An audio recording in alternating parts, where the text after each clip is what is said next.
What it do, folks? What it do? 2/22/22. What they call that? Palindrome? Something like that. I don't know, Man, brother. All I know is it's Tuesday. It's Tuesday. It's Team No Sleep. That's all I know. So what it it's do? Tuesday 2/22 and it's deuces, man. You know how that goes. Straight deuces. It's a work day. We on the clock, right? That's yes, all sir. I know. Every day we on the clock. So Team No Sneak, we back in the house, y'all. Talking about social impact of sport. We gonna get into some things. We got a lot of content to go over with you today. We like to start with the all of our stories are hard hitting. Dang, I shouldn't even front like that. Right? We always start. I'm gonna say that, right? All of our stories are hard hitting, and this first story has to deal with some folks throwing some blows. So I'm not even gonna mess around. We're gonna go get into it right quick. Michigan basketball, Wisconsin basketball. Game was already decided, right? At the tail end of the game. So at the end of the day, Wisconsin won this game 77-63. There was a timeout call by the Wisconsin coach that didn't seem to be appropriate to Michigan's head coach, Juwan Howard. Y'all know Juwan Howard. Shouts out to Michigan. Thus, there got to be some altercations and some confrontations and some words exchanged during the handshake line after the game. Coach Howard didn't like the fact that he called the timeout. He gave the man a few words. They got to talking loud. They got to pushing each other. Next thing you know, Juwan Howard is ending up swinging at anybody that was in his way. Then the whole melee broke out. I'm putting it on the screen right here, right now. So talk to us about your thoughts on this whole altercation. And so take a look at this right here. The coaches get to arguing, bickering back and forth. This one is when the competitive spirit kind of takes gets the best of you. I think hearing the press conference from Juwan, saying the guy put his hands on him. I didn't see anything that warned him to throw a punch in the video, but I don't know what words were exchanged. I wouldn't condone this by any means by anybody that's in athletics to go to fisticuffs unless you in the boxing or in the boxing game or MMA game. But the one thing I do believe though, NCAA, I'm gonna take kind of a little to the little left. In my opinion, the NCAA, as bad as this incident was, needs to thank Juwan Howard and the Wisconsin Badgers, because before up to this moment, nobody was talking about college basketball. No one. College basketball was not on no one's radar. Even as close as we are to March Madness. Okay. Even as close as we are to March Madness. Yeah. Ain't nobody talking about, no one was talking about college basketball. The All-Star game got all the hype. We still talking about football. We still talking about all the other things going on. We more worried about Cooper Cup and all them than we are about what's supposed to be the best, the best thing in college sports, March Madness, and we haven't talked about anything until now. Yeah, but look, come on now, but this isn't the conversation that we wanted to have, right? We didn't want to have the conversation of Juwan Howard going out there and trying to choke Coach Guard on national television. But any press is good press, right? As they say, any publicity is good publicity at this point. To resurrect that now, don't get me wrong, Juwan Howard is definitely wrong in this situation. Like I said, I didn't see anything that warranted him throwing punches. No one got hurt. It's just, man, it's competitive nature. Guys get overzealous. Yeah. Guys start pushing and shoving. A few punches are thrown. They will be reprimanded. They'll be handled. And you move on. I mean, should he lose his job behind it? Obviously, Michigan moved in swift and wanted him to lose his job, so they moved in swift and suspended him, and rightfully so. Does that warrant him losing his job? I don't. Like I said, we weren't there, man. And by history, that's nothing compared to what Bobby Knight used to do. That's nothing compared to some of those other coaches used to do. All right. Don Chaney. So you just dated yourself a little bit too. I'm just gonna put it to you. No, that's all right. Hey, I don't mind. I'm a historian, bro. That's what I'll say. I'm a historian. Yeah. So what I'm saying, Don Chaney back at Temple, Bobby Knight was very infamous for being physical with not only his opponents but physical with his own players. And for this to happen, man, that's just an unfortunate incident that happened. But they moved in swiftly and they corrected it and they reprimanded him. Okay, let's move on. It's not. I don't see. They want to make it a more of a bigger story than what it is. Like he's some Neanderthal. Like he's just attacking guy. Man, it got into a heated conversation. There was some blows thrown, and they're gone. Yeah. Now, like I said, the one good thing about it, it brought some publicity back to the NCAA, and everybody's gonna be excited about March Madness. These guys going into it. we gonna want to see these two teams. Yeah, one more time, right? One more again. see them going it again. Yeah. And see see everything. But I mean, at the end of the day, man, like I said, I think both schools handle it properly. Yeah. I believe Juwan Howard got fined $25,000, and I know the Badger coach got fined $10,000 for his part in it, which I don't know what he did. I mean, besides touching Juwan on the chest, yeah, he got fined $10,000. Wisconsin AD said they're going to pick up the $10,000 fine on his behalf because they felt he shouldn't have been fined at all.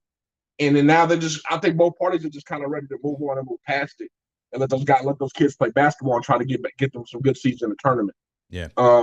And you know, you think about it, Michigan is pretty decently well positioned right now for a run. So I mean, this is kind of one of those distractions that unfortunately happened. I'm not going to say had to happen. One of those distractions that happened, but yeah, you're right about that. Coach Howard got suspended for 5 games. Yeah. So yeah, he's going to be fine. He goes suspended till the tournament comes. He made a statement. I think these guys are. You got to think the nature of Juwan Howard, competitor who's at the 5'5". Yes, this is his alma mater. He played in the NBA for I think 13 or 14 years. I think he was once an all-star in the NBA. Competitive nature. He knows basketball. He resurrected the program because Michigan was dead for forever, and then like the last couple of years since he's been coaching, they've been in the tournament. They've been able to make some noise. I just think the competitive nature and everything goes. I think people like. The people that appalled because he threw a punch because he was being competitive. He may have hurt somebody with the punch or struck someone with the punch, but he didn't physically damage nobody, hurt nobody. It was just an altercation that happened, which we all men it happens. Yeah, there was a lot of pushing and shoving and calling people out by their name, but again, not making light of it. And again, I'm just gonna come in with the Doubting Thomas, kind of the third person looking in. Yeah, Coach Howard was involved. I believe it was. Last season with an issue as well, right? He had an altercation with another team's coach, and we just don't want this to be a pattern for him, right? Because it looks bad for the program. It looks bad for him.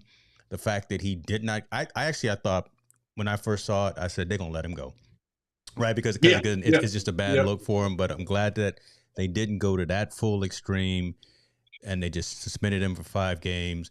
But again, you make up a good point. And folks, if y'all don't know, if y'all too young, y'all go ahead and Google Bobby Knight. Coach Bobby Knight was no joke. That man would get out there and he would choke you, and he would make you run up and down the court, and then he'd choke you. Then he'd throw a chair at you. Right. Yeah. So I mean, there have been way more extremes in terms of what a coach would do to his own team. Not talking about the opponent or the officials, but what he would do to his own team during practice and doing games. So, yeah, this and Juwan Howard, you're right, man. Just completely competitive nature. This is where he played. This is where he almost won the championship. If Chris hadn't called them timeouts, he almost had a chance at the title. But I don't know. It's just newsworthy. It's an unfortunate incident, but it's not.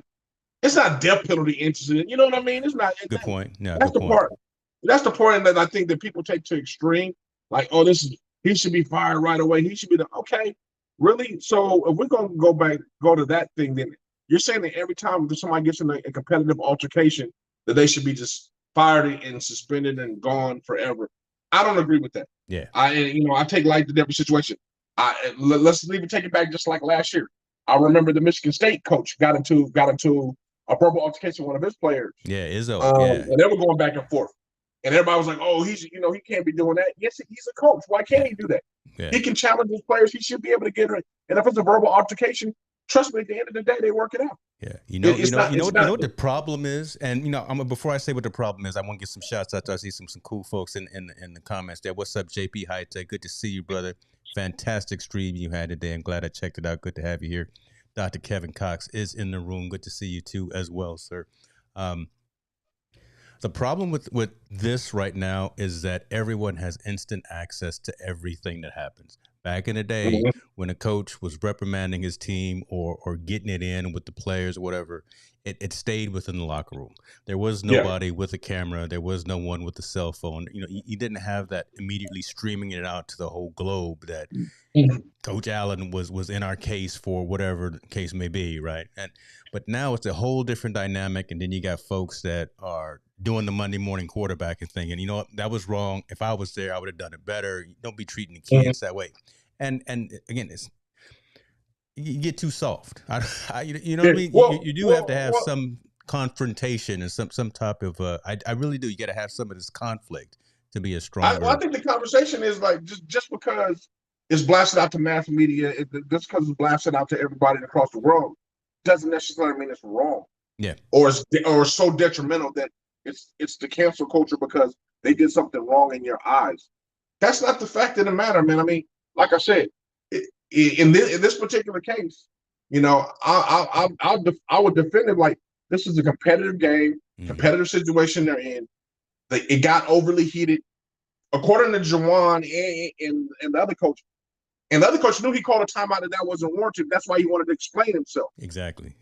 That's why he wanted to explain. So you don't call a timeout with 4 seconds left when you're blowing them out. That's almost like rubbing it in their face, like how we beat you. Yeah. And Juwan took offense to that, and he wanted to stop and explain it to him. Juwan didn't want to hear your explanation. There's no reason in the world for you to do it. Yeah. And then from that point on, it got escalated. Yeah. I'm saying I'm already frustrated. We lost. Now you're in my space. I didn't want to talk to you. I wasn't even walking down the line to shake your hand, but I got up at the balls to come there and kind of just shake your hand.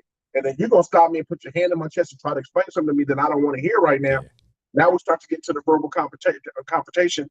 I lost my cool. I threw a punch. Yeah. I think he struck open hand. Like, no one was hurt. He's been reprimanded for 5 games.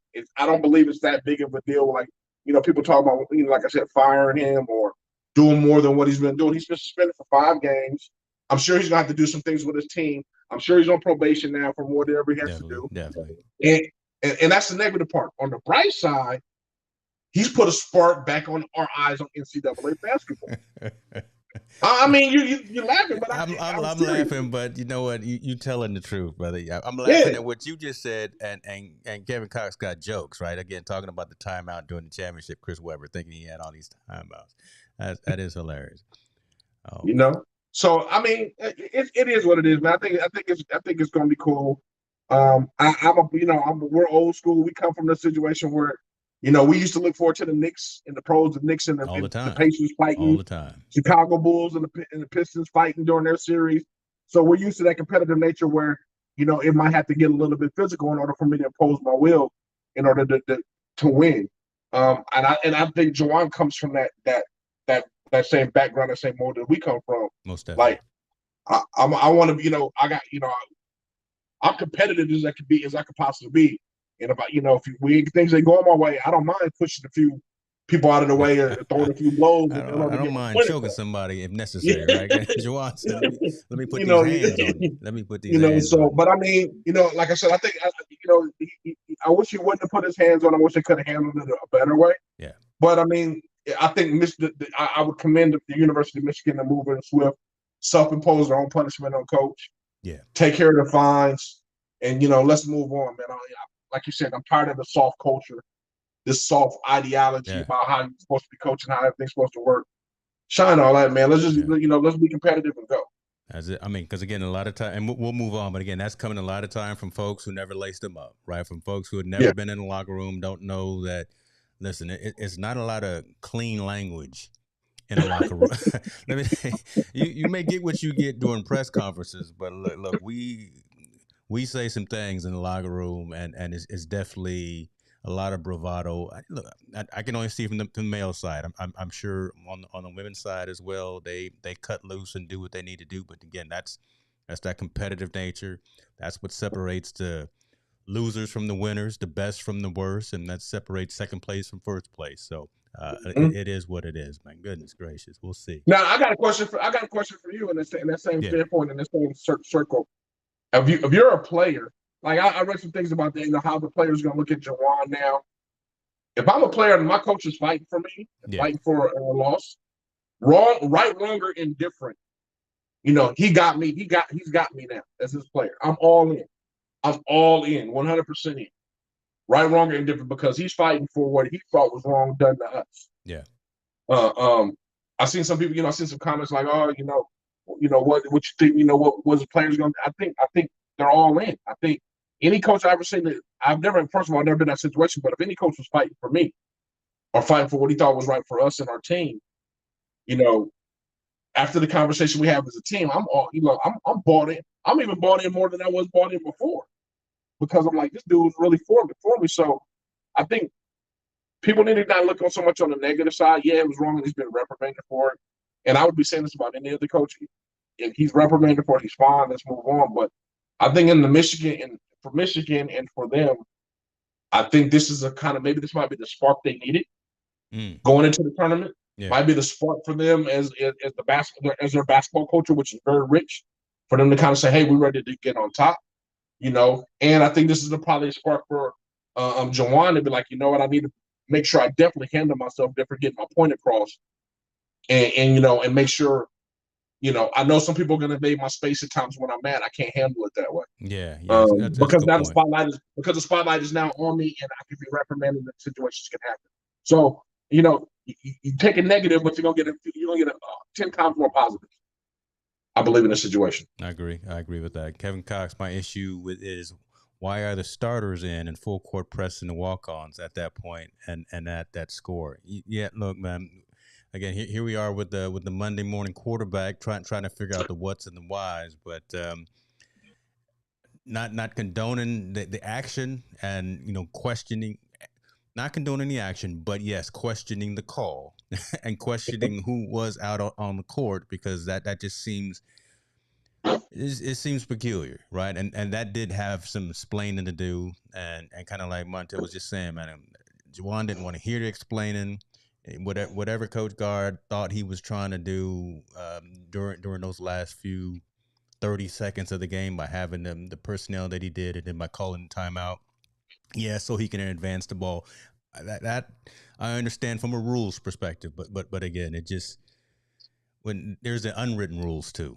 Right? Yeah, he broke the unwritten rule. Absolutely. Yeah, he broke the unwritten rule. Exactly. Yeah, exactly. In a lot of sports, there's some things that aren't written down in black and white in the rule book that you just probably shouldn't do, or it's not gonna look well for anybody. So it's just not gonna. You're gonna go home with some scratch marks on your neck because Juwan Howard put these hands on you. You're gonna have a few lumps on you. Yeah. So look. Man, we got some moves that are happening with sports. We've talked a lot about coach movement, especially on the NFL side. We got an individual who I could have put all my money, whatever, all $20 that I got in my pocket, I could have said he would never, ever get a job.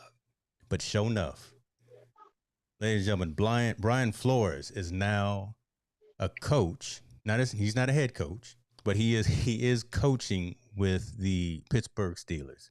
He is their senior defensive assistant. He's focusing on the linebackers. So the Rooney Rule is alive and well in Pittsburgh, because Coach Tomlin, who is the ultimate shot caller in terms of hiring and firing for coaches and assistants, made this call.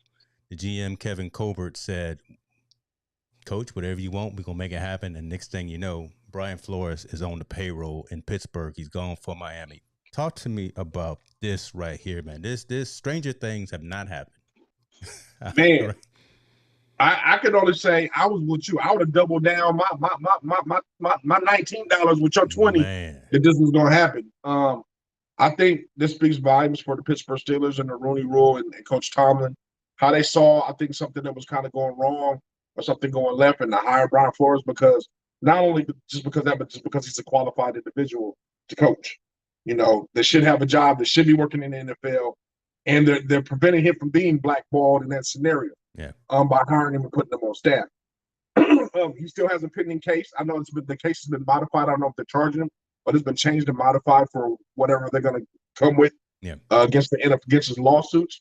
But I think this is like, this is one of the most epic hires I've seen in a long time in the NFL. And he's not even a head coach. This is a position coach. Yeah. I mean, he's definitely, Coach Tomlin has definitely taken a front seat in getting in front of this thing and hiring this guy. And then not only I think he can make the team better. You know what I mean? He's a great coach. He did some great things in Miami where he didn't warrant to be fired. He shouldn't have been fired or let go the way he was let go.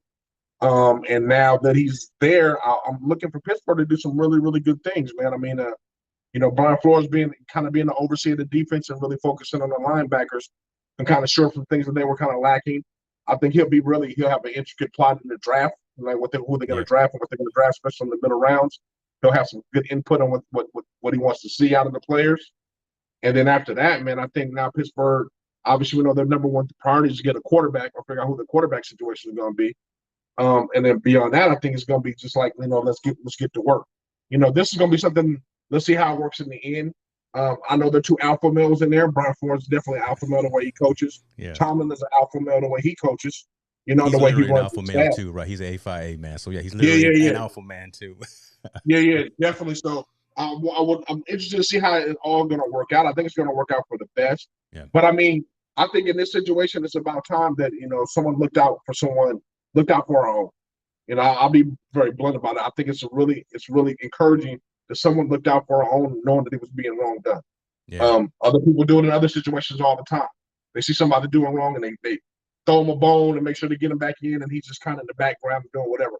I'm glad that we were able to, the Rooney family and the Pittsburgh Steelers were able to okay Tomlin to do it, and Tomlin was able to push the button and make it happen. Yeah. So now we don't have somebody just blackball. So I'm excited about the Pittsburgh Steelers this year. I was just telling you offline, man. I think I might become a fan this year, man. Look, I think I'm I might gonna send you a couple of terrible towels. I'm gonna send you a terrible towel so we can do what we need to do. But yeah, I just think this is big. I think it's big. I think it's not so big here on the West Coast because we kind of more laid back. Yeah. But I think everywhere else, especially football guys that are really into football and people that are football, that's everything. This is a huge hire. This is a really big hire in the industry. And I believe Flores is going to probably do everything in his power to make sure he proves everybody wrong as a great coach that he is. And him making that Pittsburgh still, bringing back that Iron Curtain the way they want to bring it back, I think he's the guy that's going to be able to light that fire. Yes, sir. Yes, sir. Look, I'm excited. Again, I think this is crazy. Didn't think he would land anywhere, but now that it has happened, I think Pittsburgh would have been the only place to land. Right. Because we've heard of the Rooney Rule, but this is it literally in action. This actually shows that they are looking for the best person to fulfill the job and look first at those in the minority. Right. Look first at minorities who are in the position that can actually do the job. If you can find someone there, they need to be your first choice. If you can't find anyone there, then find the best person for the job. What is it? Is it reverse affirmative action? I don't know. Right? You can call it whatever you want to, but what it is giving people the chance who never had the chance before. And the Rooney family is putting their money where their mouth is and hiring the best possible person to do these particular jobs. Mike Tomlin, exactly. Brian Flores. Yeah, absolutely. And I like to echo that. Prove us wrong. Talk to us, folks. Prove us wrong. Yeah. Well, it's crazy. I think the great thing about this, like you said, not only hiring a minority in that situation, but hiring a qualified minority in that situation. Yeah.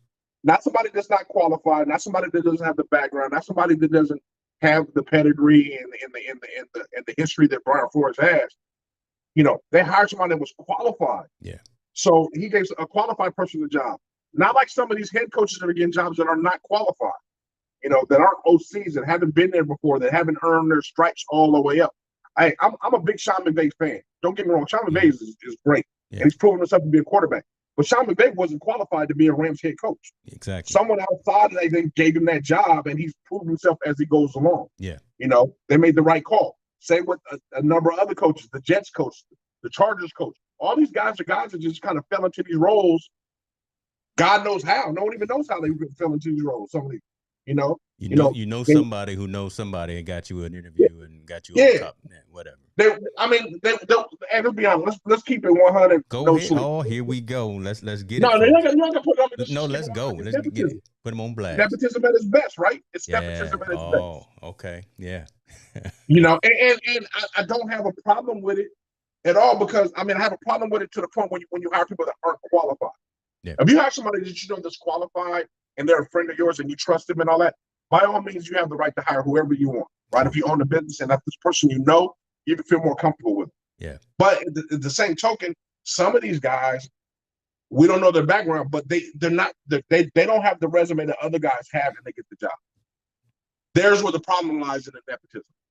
You know, I think, especially in football, because it's such a small community, people don't understand that in the NFL only employs maybe at the most maybe 2,000 people, which is a multi-$100 billion business. You know, so 2,000 people are working in these jobs, doing these things, and they're promoting and getting getting people in. You trust the person you know, but sometimes a lot of times they hire people that aren't qualified. Urban Meyer was a perfect example. But Jackson Jaguar, he was unqualified to be the head coach. Yeah. He was unqualified. That was day immediately one. evident. He was not ready for that role. That's true. He was not ready for that role. But it was given to him, right? Yeah. It was just given to him. He never coached in the NFL ever before. He only coached college football. He was already suspended from college football for his practices he was doing there. Yeah. And his first hire was a guy that was a known racist. Man, yeah. There was a strength and conditioning coach. I mean, all the flags were already all on the wall, but they still hired him, right? They still gave it to him. Based on whatever scenario he had with the GM. So again, kudos to Pittsburgh. They hired somebody that was qualified. He happens to be a person of color. I think he's going to do wonderful things in that organization. Yeah. Looking forward to it. Look, I spoke with someone earlier today who was a Miami fan, and he says he actually is also happy that Coach Flores landed somewhere, and we'll just see how it works out. Hopefully, he can get out there and let the X's and O's do the talking, right? Line up them insides and the middles and them outside, line them up and just do some damage out there, and let the work speak for itself. That I think it's going to happen. I really think it's going to happen because it was a shame he got fired from the first place. Correct. Well, we'll never hear the explanation of that, right? But we won't. We'll never hear the truth. What the truth. Brian has his story, his version of it. The Miami Dolphins organization have their story of it, their version of it. One of the stories is tainted. We know that for a fact. That's it. One of the stories is very tainted, and one of them may be exaggerated. You know what I mean? One may be a little exaggerated. One's tainted. Bottom line, we'll never get the truth. No. We're never gonna get the truth, the whole entire truth of it. But me personally, I'm leaning a little bit more towards Brian Flores just on the history of the NFL. I'm just keeping it real. History has the odds stacked against us, so we gonna go with the underdog for sure. Yeah. Yes, absolutely. I love it, man. We got 3 socially impactful stories this week. We got those 2, the Michigan Brawl. The BasketBrawl, as it's being hashtagged out there, the BasketBrawl. Coach Flores getting the job, so shouts out to that. But then you brought this story to my attention. I'm gonna sit in the second row as you talk about this a little bit. Larry Miller is an executive at Nike, for one. This gentleman right here, black man executive at Nike. So shouts out to him on that. He actually got into an altercation at the age of 16 in his hometown. He's now 72, and he was actually and he actually killed an individual at that time. Yeah, that's been on his heart ever since then. From 16 up to 72, that's been on his heart, been on his conscience, been on his record, been on everything that's personal and professional, and just emotional, spiritual, and everything in between. The story is coming out that Larry Miller is getting the chance to talk to the family of the individual that he did kill, make some sort of amends with them, and just have a relationship with them, kind of talking about the situation. But I'm gonna read it while live, right? So shouts out to being live streaming and I'm gonna get some information. But talk to the folks about why you wanted to bring this story up, because I'm intrigued by it as well. You know, the fact that he's a black man, a Nike executive, and just coming from that darkness, right, and coping with that, living with that, and now again attempting to make amends with the family of the young gentleman that he killed many years ago. Yeah, I mean, that story caught my eyes just because the powerful figure that Larry Miller is within being an executive at Nike, and that he actually, when he was young, I think we get back in West Philadelphia, he got into an altercation when he was 16 years old, and he murdered a young man. Yeah. And it's been something that's been on his mind for the last several decades, and that he's been able to kind of master the situation and be able to overcome an obstacle like this. Most people in our community, most people, period, can't overcome an obstacle like this. Yeah. This man was able to not only, he did it, he paid his debt to society, and now he overcame it, and now he's, a guy in Nike that's making moves, doing some very good things with the NBA and all the bodies that be. I think this is kind of that you remember you always told me you like the story Yes. behind things. Yeah. This is the story behind something, that just resonates, with people. I think it resonates with a lot of people, that you can overcome any of their adversity in life. And he's obviously involved in the sports world. I think he was a person that, like I said here, he was involved with the Portland Trailblazers, to be on hand, and the Jordan brand as it developed to what it is now. Yeah. So this guy's a powerful guy in the industry. But he also kept this a secret. He kept it a secret. No one knew in Nike. I guess until he did his tell-all book. He decided to come out because it's something that's been weighing on his heart. Obviously, I don't condone murder or condone violence like that, but I also don't know the situation we live in. Did he feel threatened for his life or whatever happened back then? But I do condone that he was able to overcome it. I do praise the fact that he was able to, live through this and overcome it, and make a way for his family and everything, and show that, man. And this also shows that everybody that's incarcerated ain't, is not what you think it is. You know what I mean? That's why I stayed right here on this picture of him. Right. I mean, this does not look like the man. A picture of someone who killed someone or is going through even. What does mental trauma look like? Right? Mm-hmm. Does this look like mental trauma? I don't think so. But that's what this man is going through from 16 to right now 72. Yeah, right? It's the face of everyone here. But the stereotype of someone that comes incarcerated, especially from being incarcerated for murder, is he's undereducated. Yeah, he probably speaks a different vernacular, the way he talks, the way he does it. This is a professional businessman that's done multi-million-dollar bills, if not billion-dollar deals.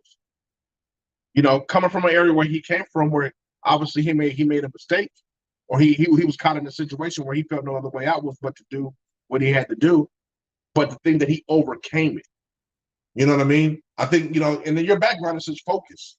I mean, can you imagine how much focus this man had to do in order to master that, put that behind him, get himself educated, get himself in a situation where he's a Nike, grow within the company Nike, and be an intricate part in, the franchises, the Portland Trailblazers and the Jordan brand. Yeah.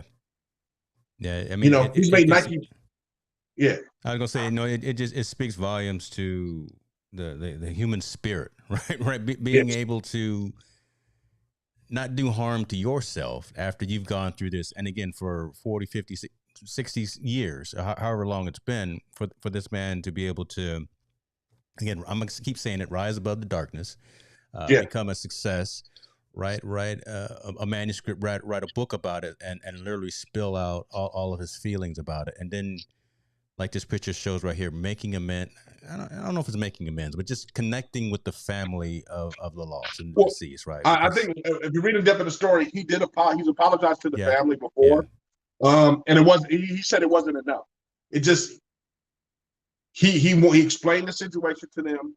He apologized. He's explained it to them several times and apologized. And I wouldn't say they have a close relationship, but they have a relationship with each other, because he said he has to get it out. He had to get it out. He had to get it out what's going on. And this is just one story. There's several stories on the internet about him. about the whole thing. I just think that the fact that he had the courage to connect with the family, tell them the story how it happened from his view, from his lens, because I know the police report probably said something different, or around the streets, around the corner said something, whatever they want to say. The story's probably been a better sport for him to be able to have the courage to go one-on-one to that family and talk to them and say, hey, this is what happened. And I'm sorry, I didn't mean for this to happen, but this is what happened. So this is a human story. I thought that was real relevant because he is involved in the sports world. He's a powerful figure actually in the sports world, to be honest with you, within the shoe arena, and developing that. And I just, like I said, praise the family for strength that was a victim. But I mean, I'm very, I stand up and clap for Larry Miller to be able to overcome that and show perseverance over all the obstacles that were against him, to still be successful, still have a voice, and still to come tell the story. That's crazy. Because most people would die with this to the grave. They wouldn't say anything. They even just left it alone, right? And just let it eat themselves up. I'm gonna put the link to the book in the description, folks, so y'all can get a copy of it. But what's interesting as well is in the book, Larry Miller didn't mention the name of the person that he killed, directly, but folks in Western Philadelphia, got a copy of the book and read about it, and they know the story, and that's how it kind of trickled back to the family. So it wasn't like he put the whole situation out there on blast and wrote it down saying this is the person that I had the altercation with. It just got back to the family that they were mentioned. But it's unfortunate. There's a lot of crime like this, black on black crime too. But I mean, it doesn't even matter nationality and culture. But again, just to be able to persevere through something like this, I think just speaks kind of volumes, and it's not good for anybody that's involved. I'm gonna say that it's right. It's not good for anyone involved. But if there can be some healing, right, telling these stories and talking about it, having this book, having counseling sessions, whatever needs to happen, I think that's the good that comes out of this unfortunate loss 50, 60 years ago. So. Yeah, and I think, like I said, I think it tells a story that you can arrive above anything and fight yourself through it and fight through adversity and still become a success. Yeah. We all have setbacks in life. We all do. Every human in their life has a setback. I think it's just how you approach it and how you choose to overcome it. I haven't read the book. I plan on reading the book or listening to the book on audio, if it's an audio book. I do want to hear a story in detail, but I do believe, like I said, for this person to come from that situation to become a powering figure within Nike and being an intricate part of the Jordan brand and all that stuff, man, I never heard of the man before, and then I heard of this, then I read about the story. It's like, wow, this is crazy. Look, and this is right there, sitting at the draft, right, for the Trailblazers. So this is important. They don't just send the mailman or the water boy, to sit at the draft. And look who he's sitting there, right there next to Jordan himself. This man got some folks in his phone number and his contact list. So I mean, I think people need to realize. I mean, this guy, he overcame something that was very, very terrible and very tragic. And he still made something of his life, and I commend him for that. And like I said, the accident he did against the young man, we don't know what happened. Yes, we don't know if he felt threatened. I would love to hear it in his book or hear the details of it. You know what I mean? We know kind of the overview from the news articles. I would love to hear the details if he talks about them in his book of exactly what happened in that situation and why he felt he had to do what he had to do. But like I said, man, the human spirit in him is alive, was alive and thrived, and he somehow figured it out. Yeah. And like I said, he's not the stereotypical person you see that you would think that committed a murder or committed a situation, whether it was self-defense or not. You know what I mean? Definitely. He's not that typical person. So I hope everyone enjoys this book or takes a read of this book. Maybe to give them a different perspective on how to rise and how to overcome some, certain setbacks in your life. Yeah. And here it is right here, folks. It's called Jump. My Secret Journey from the Streets to the Boardroom by Larry Miller. Yeah, and the fact that it's ebook and MP3, I'm definitely gonna get that. Put that in my in my phone. So when I'm at the gym, because I'd rather hear it too. To be honest, hear the audio Yeah, book, yeah, and I hope it's him reciting it as opposed to yes, somebody else. But it's good that it's available at all these retailers as well, like Amazon, Barnes and Nobles, Target, Walmart, so all of that stuff. So, um, yeah, that's dope. That's dope, man. Hard hitting stories tonight, man. Right? yeah, man. I mean, but you know what? That's why we don't sleep. We find stories like we this to never talk sleep, man. about. Yeah, we find stories like this to talk about and bring it to people to the forefront for them to listen to and get our perspective from it. Yeah, man, we need to have some some jokes though, man, because these are very very drained. I guess we need to find. We can't tell any stories about curling in the Olympics. That's fun. That's well, I don't want to disrespect anyone who's a curler. I mean, and talk bad Yeah. about their sport, but I'm trying to I got to get the rules down before I can talk about any sport. And I don't understand the rules of sweeping the floor in front of a rock. I'm trying to get it. I'm trying to understand though, but I don't want to talk bad and put nobody out there though. Mm-hmm. Here's a decent story. How about this? Let's talk about somebody getting some money. Let's talk about this. This has been an ongoing story for a minute. This morning, the U.S. women's national soccer team announced I saw it on their Instagram feed, that they finally have come to a settlement in their equal pay lawsuit against everybody, right? Against everyone for the fact that, look, one, the U.S. women won the World Cup. They're more exciting to watch. They are. They're more exciting to watch than the men. But they have not been getting paid, not half, not even three quarters of what the men get, right? Either from a salary perspective or from an endorsement perspective. So they Mm-hmm. just won their lawsuit from an equal pay perspective. $24 million is going into a lump sum, which will be distributed out to. So in settling the suit, the players will receive a lump sum payment of $22 million. This Mm-hmm. amount will be distributed in a manner proposed by the USWNT players and approved by the district court. U.S. Soccer will also pay an additional $2 million into an account to benefit players in their post-career goals and charitable efforts related to women's and girls soccer. Each player will be able to apply for up to $50,000 from this fund. Mm. Okay, so yeah, this is good. It's good. It's a start, right? It's a start. But that's what it. There you go. Right. It's a start. Come Start. on. Yeah. Again, when you're looking at what the fellas make, and I'm just gonna give you $50,000 from the fund to do what you want. This is still chump change. This is Yeah. still It's a there's no start. equity yet. Yeah. It's a start. It's like, hey, you kind of slap us on the wrist. We're gonna give you something. Yeah, Put that away, and we're gonna give them all $50,000 to hopefully they'll be quiet. But it doesn't. man. It doesn't resolve the problem, right? It's not resolving the problem at all. There's still a big problem of disparity in pay. Yeah. When it comes to female athletes and male athletes. Now, the one thing that I do say on that is that like women's soccer is pretty popular. It's not like Hugely like popular. women's basketball. Yeah, it's not like the disparity from men's basketball to women's basketball where it's a really huge disparity. Women's soccer is pretty popular, especially international wise. Males obviously is big on the international circuit, but women's is pretty popular. And in the U.S., I think women's is more popular than men's. We look forward to seeing, like you said, seeing the women in the Olympics than we do looking seeing the men Olympics because our men are they win, not right? very good. Because they actually Yeah, win. yeah, they're not very good. So why shouldn't they, at least in the United States, be paid Man, more comfortable or more equal to the equal thing? Matter of fact, to me, they should be paid more. They won, they should be paid more. If you win it, you should get more. Isn't that what sports is? You get paid on the merits. I mean, we're always looking at the wins and the losses. And if you're winning, you keep playing, and you get the endorsements, you get the sponsorships, you get the bonuses. But exactly, I don't know. it just doesn't make any sense. It doesn't make any sense. Yeah. It doesn't make any sense. But man, we talked about it before.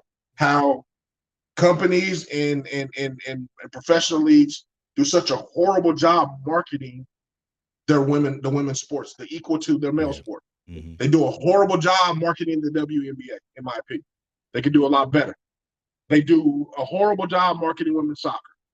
The only sport that I've seen that gets some good marketing is college softball, women's softball. They do a pretty good job marketing that. Okay, I can see that. Yep.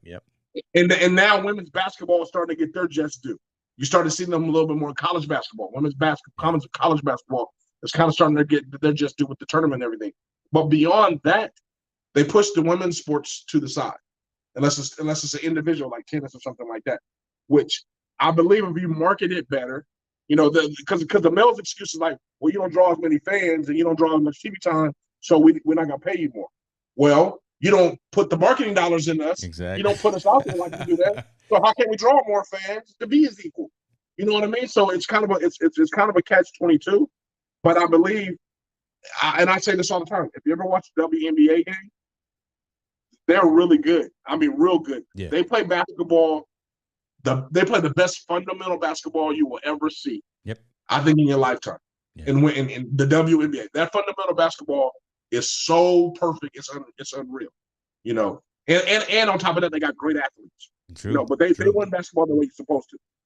I would think that the NBA or whoever the W is for, I wish they would have enough dollars to market it and be intertwined while the NBA is going on. I don't see why WNBA games aren't opening up for the NBA game. Oh, when you get 2 for 1. Interesting. Okay. Yeah. Because that way the crowd is already there, right? It's already coming there. You get 2 for 1. You get people that are there to come to see the thing, see them play. I don't see why their playoffs are not intertwined with the NBA playoffs.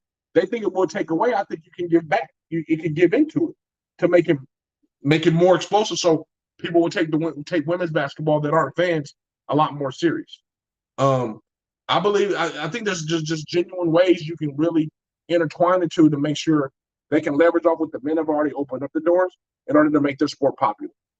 And then now there's no excuse why you can't give them the equal play because they are drawing fans. Fans are coming to see them. People they are seeing them getting their shoe deals. They are seeing them getting the clothing line. They're seeing all these different things, and now the play starts to become equal.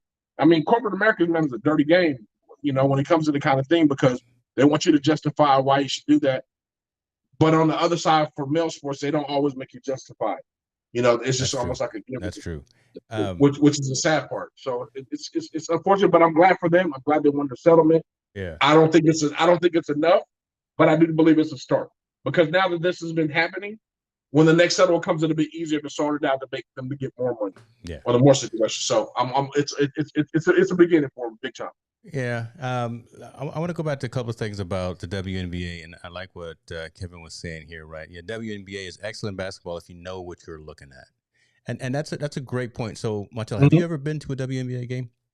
I haven't been to seen one on TV. I haven't been to one live. I've seen them on TV. Okay, so when the Sacramento had the Monarchs here, right, back in during the first few seasons of the WNBA, I would go to those games, and the fans were rabid fans. I mean, the fans were just happy that we had the women's professional team here, but like Kevin was saying, you know what you're looking at if you know what you're looking at, right? The fundamentals of the game. No one in the stadium would sit down until the Monarchs scored their first point.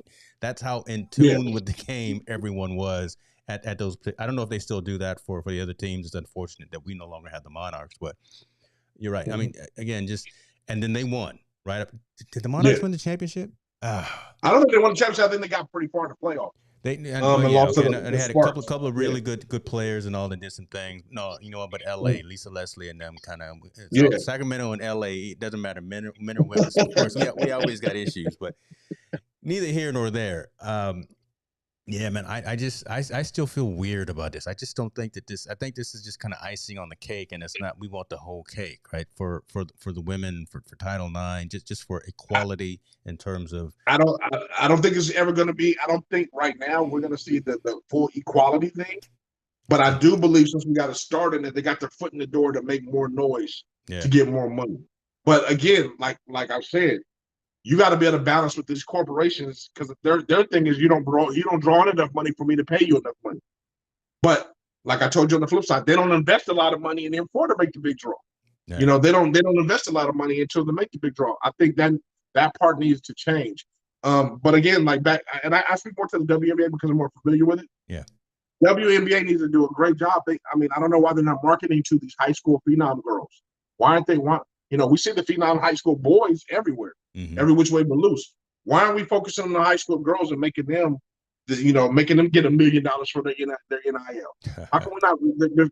There's not a poster child in that realm to make that sport more popular and get them more in tune with what's going on? Because again, that basketball it's very, very good basketball. Yeah. And I think if you pump it up enough, and we pump women's basketball the way we pump up video vixens, they would all be rich. Golly. And you mentioned about the fact that women's softball is pumped up, and I'm watching the softball games too, because that's exciting. Yeah. But there's no real professional track for that, right? There is professional track for women's basketball. So you're right. I'm just restating what you're saying, man.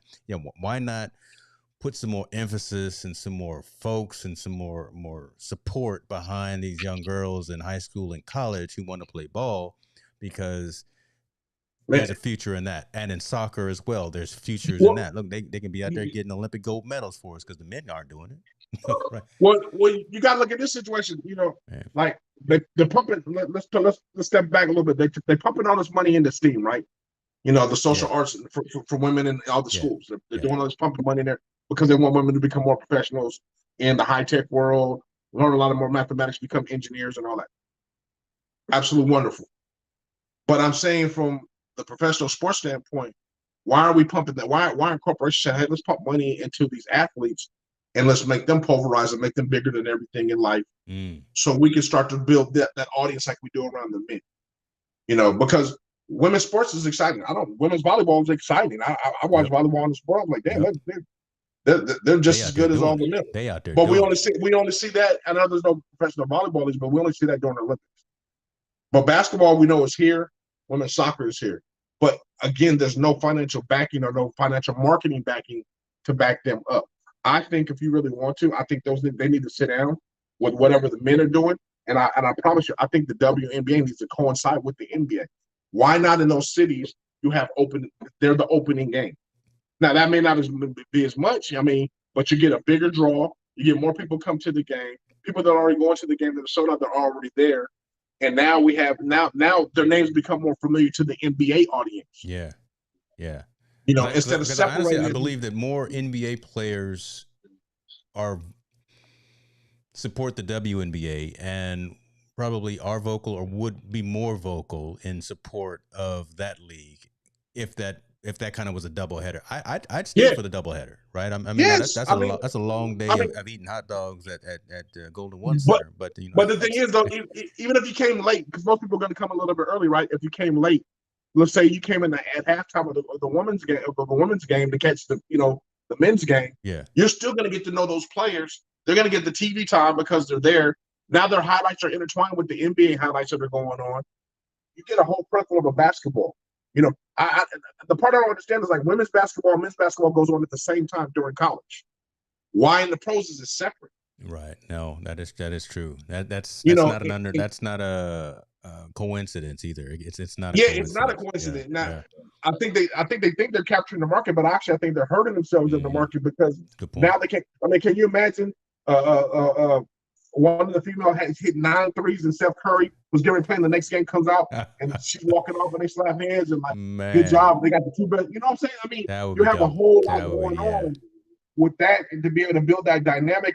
And players, before they go in to watch that game, they come early and they can watch the WNBA game when it's not too bad, before they have to come warm up. I think they could do a lot of dynamic things, marketing it and coming together and bringing them all together.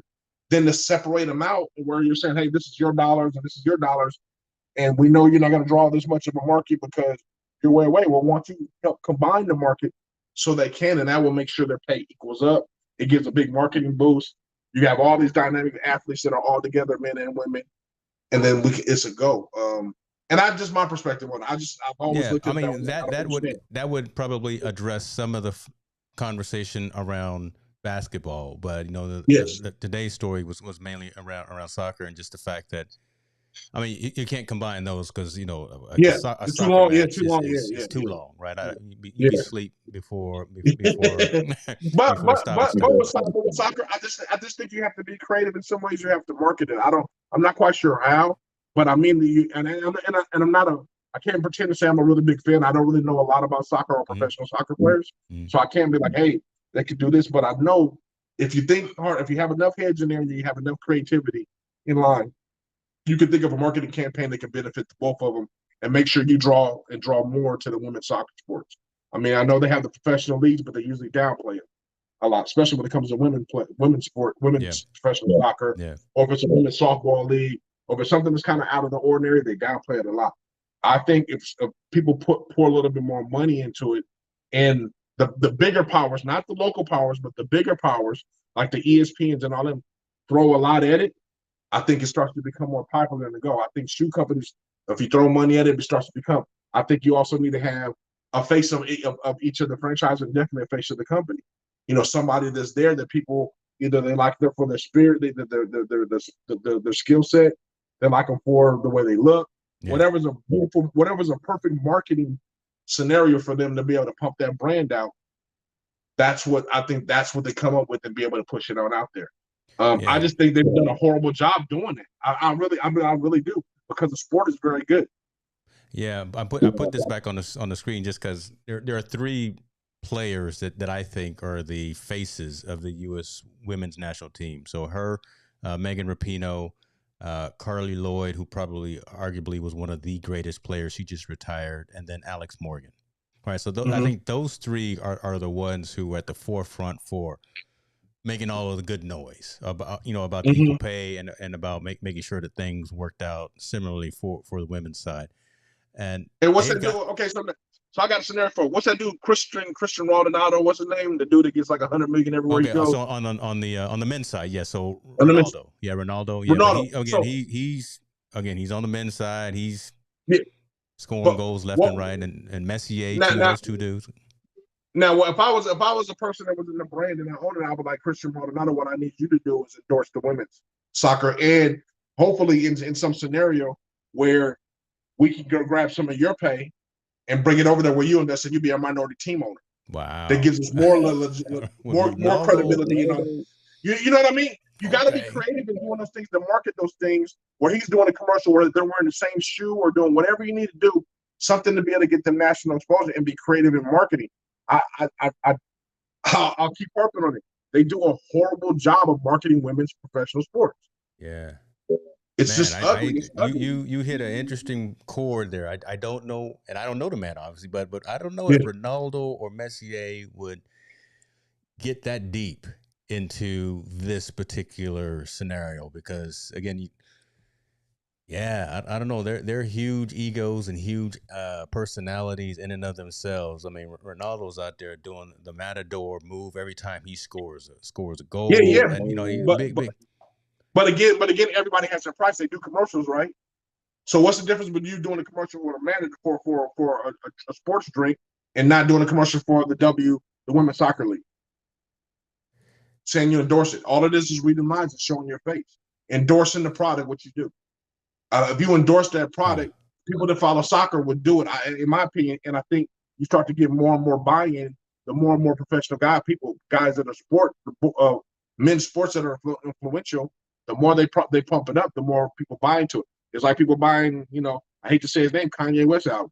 The more you pump it up, the more people you get into it. If Kanye West said, "Hey, go follow women's soccer," and he wore a women's soccer jersey just to promote it, people will buy it. I mean, people bought the Larry Hoover sweatshirt for $200.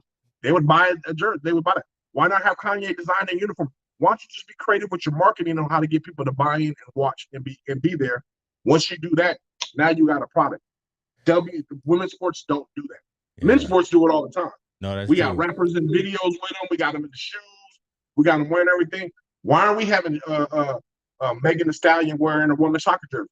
How come we ain't got Cardi B wearing, a softball jersey? You know what I'm saying? Okay, no, now you're getting good with creative. I think now see that I can get behind, and I think would happen faster than someone like a Ronaldo or Messier doing what you talked about, because like Kevin is saying, why should it be Ronaldo or Messier or any of those players' responsibility? Right? I think we're looking at trying to mask the whole thing and trying to find a Band-Aid to the real wound here, and instead of the equal pay for equal play type of thing. But again, the argument will be, I'm not going to pay you equal pay because you don't have a bigger draw. You don't have enough draw for me to pay you that equal pay. Remember, you get the way you get paid is drawing fans. This is why we miss Kobe. Yeah. This is why we miss Kobe, because Kobe was the champion for this. You have to be honest in the whole situation. Yeah. I'm not saying that women don't deserve more. I'm saying the argument on the corporate side is going to be like, okay, well, the men's draw in 300,000 fans. You're only drawing in 50,000 fans. So I'm not going to pay you the same amount as someone that's drawing in 300,000 fans to someone only drawing 50,000 fans. Yeah. Regardless, it doesn't. It's not an economical. It's not an economical smart investment to be able to do that. So that's going to be the argument why I don't pay you equal pay. I'm saying in order to get them equal pay, you need to invest more money in the marketing to make sure that 50,000 now becomes 150,000 fans. So we can draw you closer to that equal pay, get you going there, because now you can justify it on the back end. You can't say we're not drawing fans no more because we are doing it. You can't say we're not selling gear because now we are doing it. You're not saying we're not doing commercials because now we are doing it. And when you do that, you have bigger fans drawing everything. I'm saying the Messiers and the Ronaldos, not for them to be the savior. I'm saying for them to help endorse them, to help them get them on equal pay and to be invested in their sport as a whole. Not just men's soccer. We're investing in soccer as a whole. So I'm lending my name and my likeness to them in order to draw fans and get this thing going bigger and better. Got you. And yeah, we got like Kevin was saying, you know, Steph Curry's doing some things out there. He's trying to make some noise. It's not enough. We need some more folks to make noise, because Steph Curry can't go to Cleveland without getting booed at the All-Star game, because they still don't like him. He had a hard time. But did he rub it in their face, though?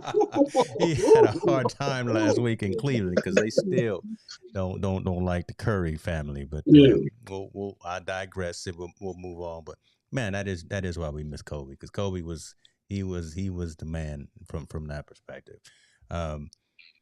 Okay, all right, brother. Yeah, you know, good for him for what he did. Yeah, he was, you know, girl dad, and he was a champion for all those types of things. The last story that I had, unless you had something else, I was real interested about a docu-series that was coming out, and you know, I follow Barstool on Instagram, but didn't realize that they were actually out there trying to do some real breaking, real hard hitting types of commentary.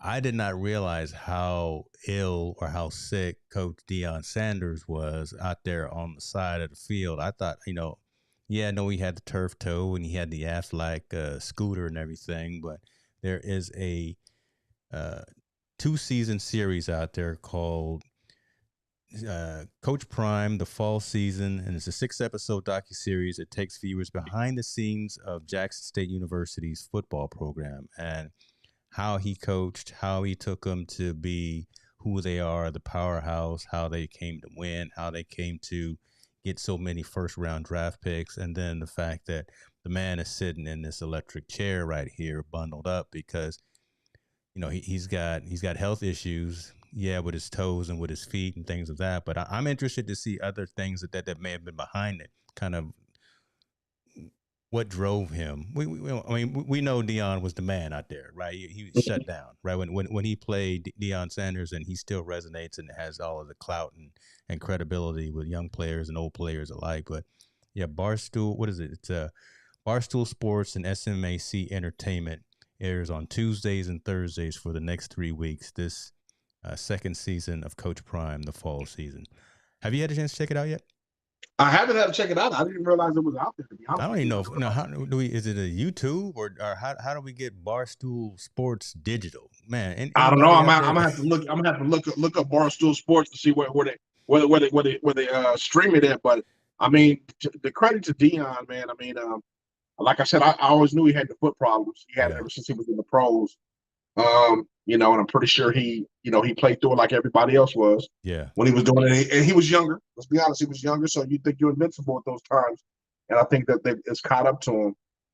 As far as his job that he's done at Jackson State, I mean, he's brought so much revenue to that program and brought so much light on that program. And you know, like I said before, pre-Deion, when you talked about HBCUs, you only talked about Grambling, maybe Howard, maybe Spelman. because you heard of it on TV or something like that. back in the Now, day. when you talk HBCUs, you talk Jackson State. Yes, you It's in do. that conversation. It's almost the So first one out your mouth, to be honest with yeah, you. Yeah. with the young people, it is the first one kind of out Yeah. their mouth. Jackson Yeah. State is where they want to go to. I think people need to understand money with these schools or enrollment. I think Jackson State's enrollment is at an all-time high now, from what I read the other day. They got a waiting list trying to get into that school now. Where before that, I don't even think they couldn't get people to go to HBCUs. Yeah. Which is very interesting that he's done that, and I think other HBCUs are taking the same flight, trying to get hire ex-NFL guys to kind of give them that big advertising push. But I told you before, I was reading something. Someone was saying today that where's Deion taking this, and it was a big article. I'll send it over to you. They were saying where does Deion go from here? That's what they said. Where does Deion go from here? And I truly believe he's going to be the person that makes the HBCUs have their own TV network, which is where the big money is and the big advertisement dollars and the big revenue share they can have with all those schools. Because now there is an audience for it, and he's proved there is an audience for HBCUs. He's proven it. He's proven that he could sell out games. He's proven he can have a winning program. He's proven he can be his own self and be out there and recruit the top recruits in the nation.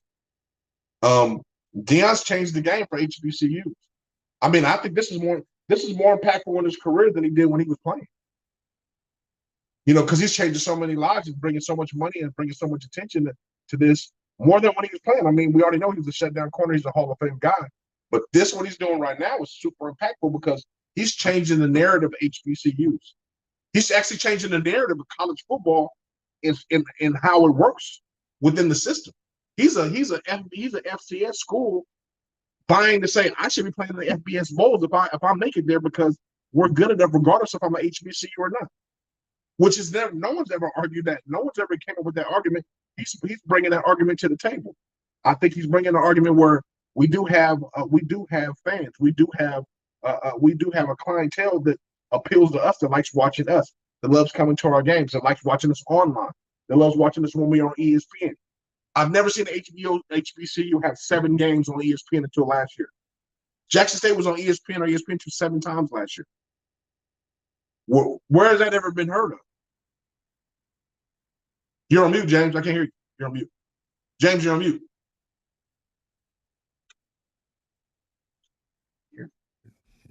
I'm on mute. There you go. I got a shirt that says that too. I was gonna say, I said, imagine if he had won that game. Oh yeah. Imagine if Jackson State had won that bowl game. Good Lord. I'm saying, man, he's done some amazing things there. Yeah. I didn't, like you said, I didn't realize his health was deteriorating to where it is, but I believe he's been a trailblazer in the HBCU world like no other. He's doing it really big, and I think the next phase we're going to see is in basketball.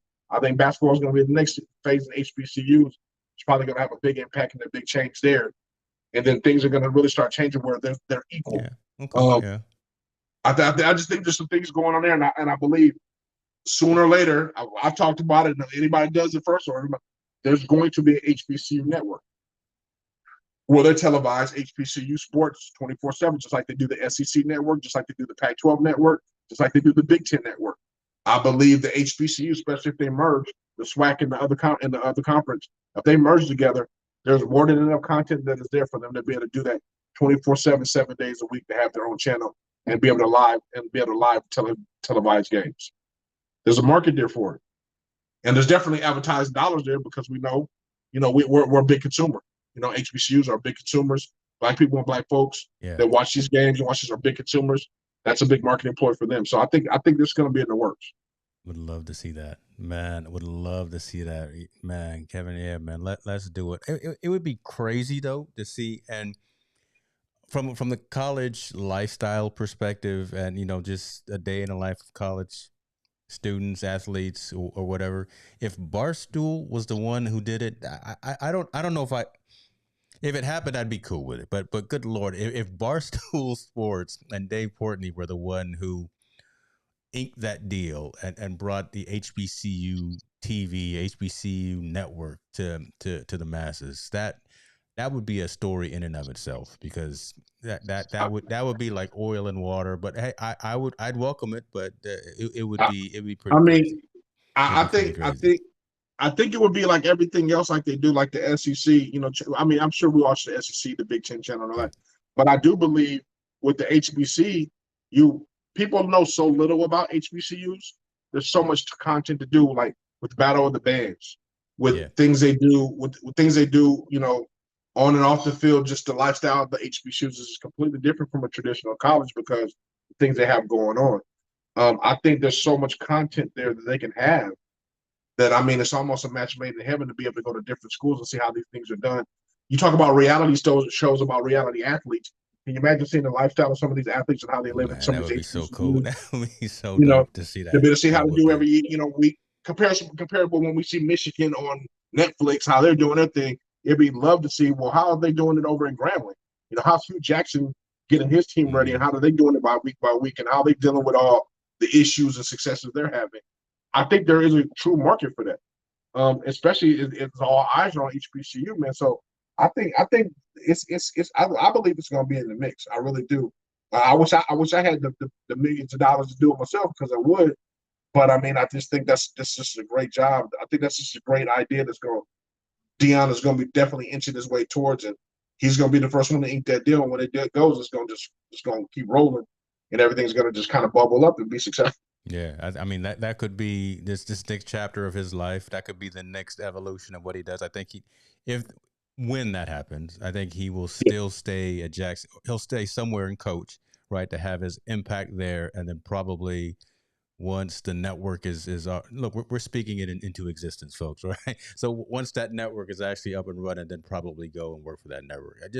I couldn't see him being so integral to the start of something like that and then walking away. I couldn't see him walking into the sunset without having some kind of hands on it, right? Either owning pieces of it, being frontline commentary, or whatever the case may be. But after his coaching days, I could see him being pretty ingrained in an HBCU type of a network as well. So hopefully something like that does happen, man.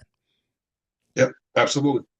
I love to see there are So enough independent filmmakers, video companies out there that you could create all kinds of positions to make it a reality. Man, that's nothing but truth right there. But the people are out there ready. Cameras are ready. Camcorders, lights, camera, action. Right. Let's get it in and follow these folks around the field and get them on camera. Gosh, I would love that. yeah. I don't know. I don't even see, but then here we go again with another subscription. Netflix Hey, but just you know what? raised. Look, Netflix just raised their subscription prices, so now we're paying $20 a month.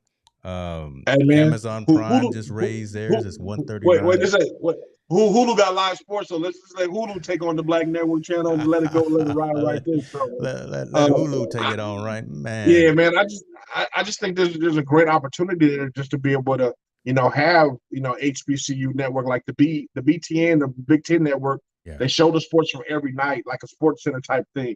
They have reality shows. They have all these things, man. It's cultivating there for the HBCU for us to have our experience on camera as well. And for them to have their experience on cameras, what they're going through, and not only to have live sports but other content. There's more than enough, man, and there's more of enough interest. So I yeah. think it's ready. I think it's ready to bubble pretty soon. Let's hope. I got fingers and toes and eyes crossed right now. We'll see if it happens. What happens? Yeah. See, you know Long as, what? long as Team No Sleep got some content on there too, we be all good. Hey, you know what? We will cut you a deal. We will be an early platinum sponsor or whatever, and we won't take all your money, but we're gonna No, take no. we gonna take some of your money because you're gonna have some money to spread around.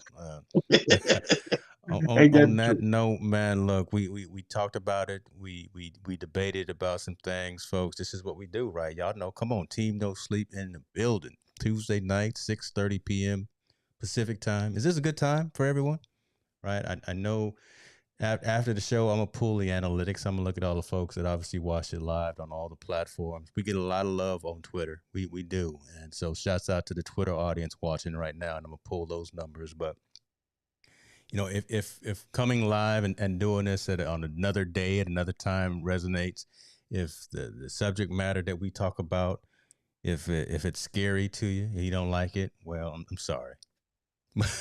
I'm telling now we not gonna stop with that part, right? We gonna keep bringing real hard hitting stories to you that make you think a little bit, have those awkward conversations. So, but again, as I always say, give us your feedback. If it's good or bad, give us your criticism, feedback, whatever the case may be, so we can just continue to get better and do better, man. So, I tell you, good, man. Good, man. Blessed as usual, man. That's it. Shout out to the USFL, man. They draft today, man. Another professional football organization. They had their first draft, man. Good luck to all those young gentlemen to continue their dream, right? To be able to play professional sports. So continue to them. I hope it's gonna be for the next couple of days. I hope to see all those guys get their opportunity to shine and rock and roll, man. Otherwise, man, prayers up, man. Prayers up and feed down. That's how we do. Y'all be good to yourself. Mom, you were asking what this hat says. It says just start. I'll show you where to get it if you're looking for one of them. It's from another content creator that's out there in these streets. So y'all be good to yourself. Take care, and we will holler at you next week for sure. Be good.